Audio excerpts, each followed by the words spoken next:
Assalamualaikum anak-anak. Kita akan memulai pelajaran kita hari ini, yaitu mengenai besaran pokok dan besaran turunan. Besaran pokok adalah besaran yang sudah ditentukan satuannya. Nah, di sini besaran pokok itu apa saja? Besaran pokok yang kita pelajari di sini ada panjang, massa, waktu, suhu, kuat arus, jumlah zat, sama intensitas cahaya. Nah, masing-masing besaran pokok itu punya lambang dan satuannya masing-masing. Misalkan di sini panjang, satuannya L, satuannya meter. Massa, lambangnya M, satuannya kilogram. Waktu, lambangnya T kecil, satuannya sekon. Suhu, lambangnya T besar, satuannya Kelvin. Kuat arus, lambangnya I besar, satuannya ampere. Jumlah zat, lambangnya mol, satuannya mol. Intensitas cahaya, lambangnya EV, satuannya kandida. Nah, itu untuk besaran pokok. Nah, selain besaran pokok juga ada besaran turunan. Apa itu besaran turunan? Besaran turunan adalah besaran yang berasal dari gabungan besaran pokok. Contoh dari besaran turunan di sini ada luas, ada volume, massa, jenis, kecepatan, percepatan, gaya, tekanan, usaha, dan energi. Sama seperti besaran pokok tadi, besaran turunan juga ada lambang dan satuannya. Luas, lambangnya A, satuannya meter persegi.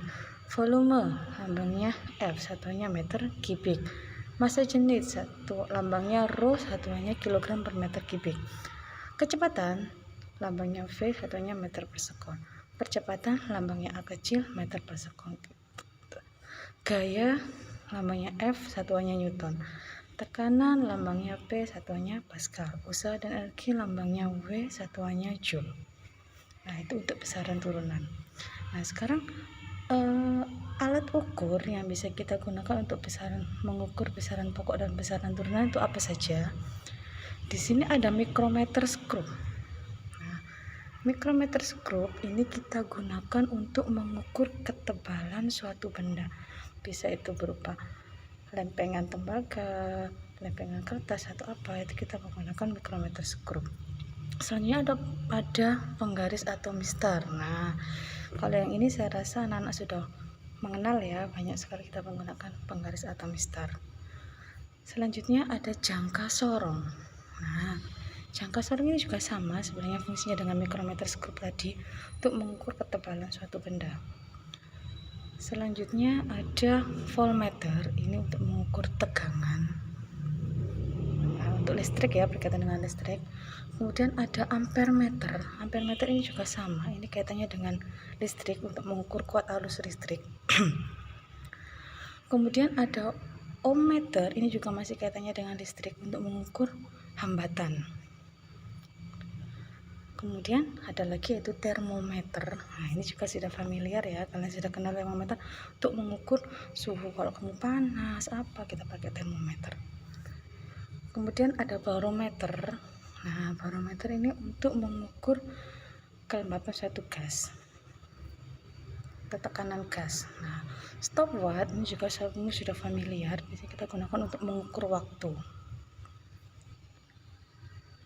Hygrometer ini kita gunakan untuk mengukur kelembapan suatu ruangan yang tertutup, itu kita pakai hygrometer ini. Kemudian ada densitometer, ini untuk mengukur kepadatan zat cair, kita pakai ini nanti.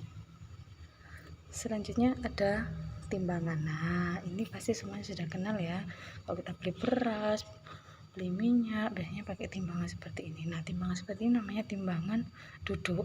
Ada nanti neraca analitik, ada timbangan digital, ada macam banyaknya.